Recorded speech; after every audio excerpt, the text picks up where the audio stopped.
Greeting tubers. So I am upgrading my system. Since my recent crash, I realized that it was time to do something new. So I didn't do something new, but I did something kind of new. So basically, what I've done is I bought a used motherboard off of eBay, and motherboard with CPU and memory for about $150. Has a 3.4 4 core Intel processor in it, i5 I think. It's has USB 3 on it, but it's not like the latest and greatest. But it's kind of an interesting board. It's got a lot of ports on there that I probably never use, including two network cards, two network ports, um, and some eSATA and display ports and stuff. So anyhow, this is a Core's 200 case. So basically, I got mostly all new parts to go inside the case, except for the motherboard and stuff. If down the road, I want to replace and upgrade, I have a good case to work from instead of upgrading my Acer computer and then going with it. So this is kind of a nice. Everything is snap in or thumb screws. I put two fans at the top, essentially because I didn't know there was a front fan when I ordered it. I looked all around through the documentation. It didn't say I had a front fan. So I put two fans up top that are going to... So here I'm installing the two fans in the top of the case. Corsair's label is facing in the direction you want the air to flow. Carey Holtzman, if I'm watching his videos, I'll put a link in the description. It's a really good channel if you have any interest in computer builds and repair. He's quite an enjoyable, I would like to call him an instructor, but he'll say he's not an instructor. But he has his own business for computer repair and builds and so forth, and he's quite an interesting guy to listen to and watch. So I'm also putting in the faceplate, I/O plate, and the motherboard. Although I had some issues with both of those, so it was in and out a number of times. The on this particular case, you can't move the mounting studs, and so most of them line up, but not the bottom. The bottom right two didn't have support, which kind of bothered me, but and then there were some bent pins on the I/O shield that I had to take care of. So I tried putting in a mounting stud, but it didn't line up. So I had to take it back out. So the board went in and out a number of times until I was really happy with its location.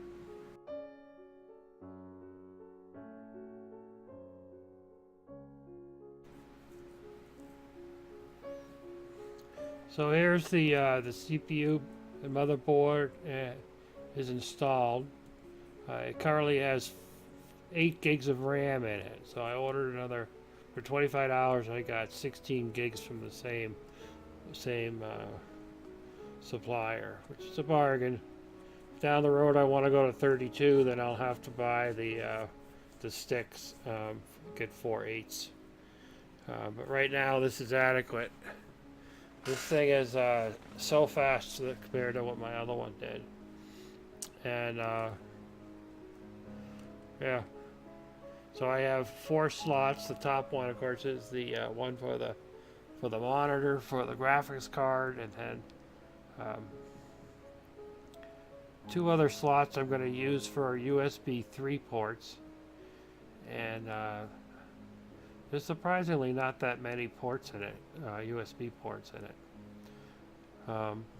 So I'm also going to use 2 slots for USB 2 that I'm going to plug into the headers on the USB headers that are on the board, and give me that'll give me 8 more on the back plane of USB 2.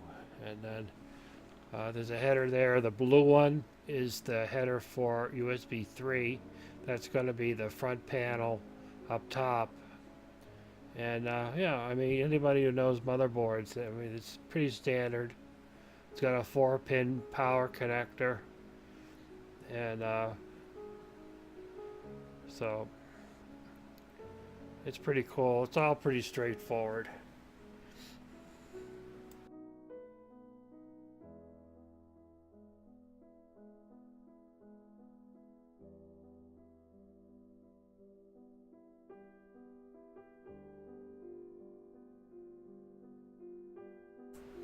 So this is the power supply I'm using. It's a what's it, a 620 watt. Can I read? Can I read? Can I read? So this is a 620 watt power supply. It's more than what I need, but it'll take me down the road to more other stuff. And I could have used the old power supply for my other thing. I was thought hard about just switching things around, but I don't know. I have this graveyard of power supplies that I can't use for other things.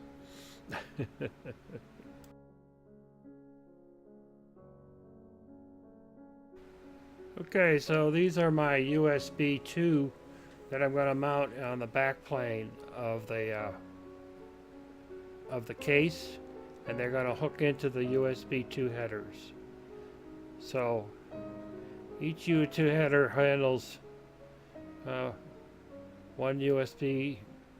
You know, they're not really like a hub. They're actually straight wired in, so it's got to be a good thing about that.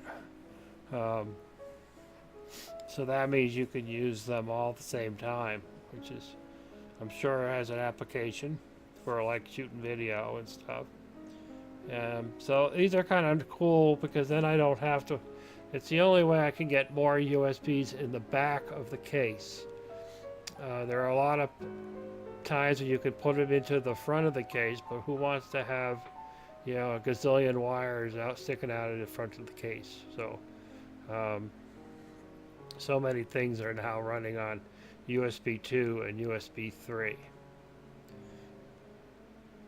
So this is pretty straightforward. The plugs have a key plug, so the one pin is filled, so you don't have to put it on wrong. And then there are thumb screws that actually mount the plates onto the back of the panel, so you don't have to sit there with the pliers and rip the old ones out. So if you change your mind down the road, you can put them back on, which is very cool. And here I'm reading the manual, and it's important to read the manual. It's probably for the location of the on-off button and the reset button and the LED drive and all that. Now that reminds me, did I get the LED? You know, the power on light has a plus and a minus. The LED for the hard drive doesn't. Does that make sense? Anybody out there? Anybody? Anybody listening? The connectors are not, they should just have one plug. I mean, it's a standard connection. You know, they should just have one plug it in, and you're done. So here I'm installing the USB 3 board, so I can have some extra ports on there if they're USB 3 for those devices. External hard drives and so forth. So I'm actually taking the one out of my Acer computer also and putting it in there. So I'm going to have 8, 9, 10 USB 3s in the back, and then another about the same, about 8 USB 2s in the back. So that gives me ample enough for what I need. Here I'm taking out the 8 gigs of RAM. There was one I couldn't get my finger in there. I wanted to use a tool. But I just kept using my finger, and finally I got the 2 gigs out. And when I bought the board on eBay, it showed a picture of 2 boards on the 2 Sims cards on the board. And when I got it, when I talked to him on the in email, he said, "Oh, I didn't swap pictures." So I think he knew he had to give me a good deal, because otherwise I could have just sent the board back if I had to buy, you know, RAM for it. That would have put me over my price for it. But it works out, $25 for 16 gigs, and I know it's the right, stuff to go in the on the motherboard, so that worked out real well.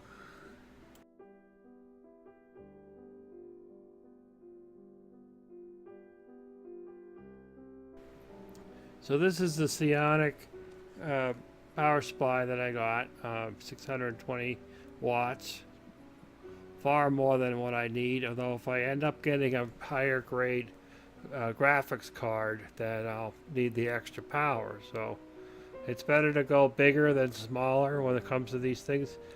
And this one had a lot of good reviews. Originally I was getting it from Amazon, but when you put the thing in the cart and then look in the cart, it went from 2-day delivery to a week delivery. It was the oddest thing.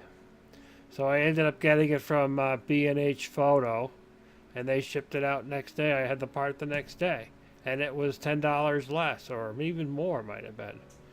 I think it was $35 instead of $60. 55, yeah. So it was considerable savings, and it was free shipping. So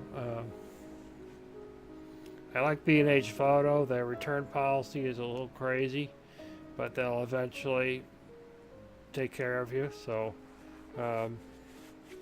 you get used to Amazon, and it's hard to replace them sometimes.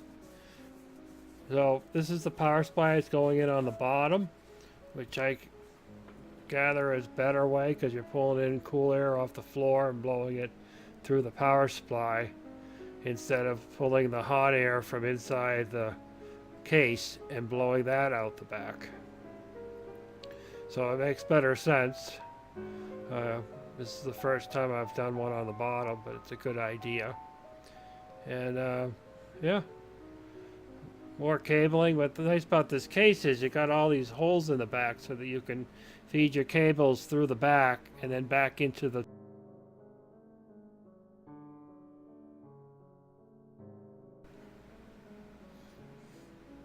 So the answer to that question, yes, real men do read the instructions.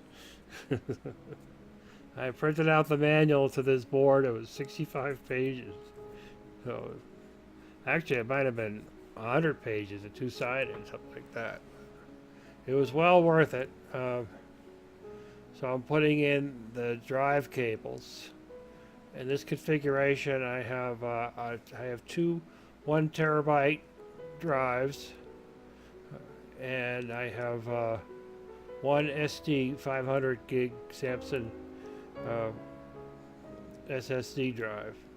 It's actually the one that I have on the other system, and I'm just going to move it over and cross my fingers. Of course, I have a backup of everything, and I can restore everything. I went through this a few weeks ago, so it's all fresh in my mind. This board actually has an SATA connector on it, so I could have put on an SATA, but there's another $150 for that. And then if I ever upgrade this board to something newer, I won't have an SATA board connector. I'll have an M2. So I thought it was kind of extravagant at the time. So I just went with my drive I'm going to bring over when I'm ready from the other one, when I have all my components here. So in the card cage is the two 1 terabyte drives, 7700s. And the other thing I did somewhere, I don't know if I put it on video, is I moved the drive, the Blu-ray down the lower position because the power cables lined up better in the lower position than they did when it was on top. So this is the big day. I have everything I need to switch over, and I'm giving myself an hour and a half before I have to leave the house. So I figured that's plenty of time to tear apart my computer and switch things over. So I pull out the 2 drives out of the other system, the 3 drives actually. And you know what's funny is that these don't lock in. There's a little toggle thingy arm that is supposed to drop a pin down into your mounting hole, and it doesn't do it. That's why I'm flipping them over to try them and see if they work that way, and they don't work the other way. And I keep looking at it and playing with it, and not only that, the screw holes don't line up. So I thought that was kind of a peculiar thing. I might just have to send them a note, ask them why, or I'll read the manual. Gary Holtzman always throws the manual on the floor. So the other thing is that the cabling for the power for the SD drives, in this case, you can mount 2 and then 2 next to it. So the cabling for the power supplies isn't quite happy-go-lucky. And I kind of had the same issue here with the cabling for the power for these, because the connectors, actually the cable has to come from the top and go down for the power cable. So I kept kind of playing around with that, moving things around to get it to where I like it. To tell you the truth, the cabling for the power supplies and the SD drive I'm not excitingly happy about, but there's not a lot I can do with it for this at the moment in time. So it does work. So as you can see in this picture, I've moved the DVD drive down to the bottom position instead of the top, because to line up the power cables from that drive and then go to the SSD cage, which is hard for you to picture. Maybe I can learn how to put an arrow in. But it's below that big box space there that between the drives, and there's that little black rectangular thing, and that's where they go, the SSDs go. So as you can see, it booted up. I've set everything up. I didn't videotape the cabling part because it's a madhouse sorting through the bee's nest of cables I have behind my system. But as you can see, I put it in there, and it kind of just said updating system, and it came up to the logon screen. It didn't choke. It didn't bark. I had to use a new license key, which I get off of I order some Windows 7 OEM full license packages, and use that. It wouldn't accept the I replaced the motherboard thing, so I didn't really argue with them. Hopefully I can use my old license key for my Acer computer when I put a drive in that. I'm going to make that into a media center for my daughter's house. So hopefully that'll work out for that. I'm just so amazed. This thing is so fast for what I've been used to between this and my laptop. It's just wonderful. So I hope you enjoyed this video. Please like, comment, subscribe, share, send me gifts.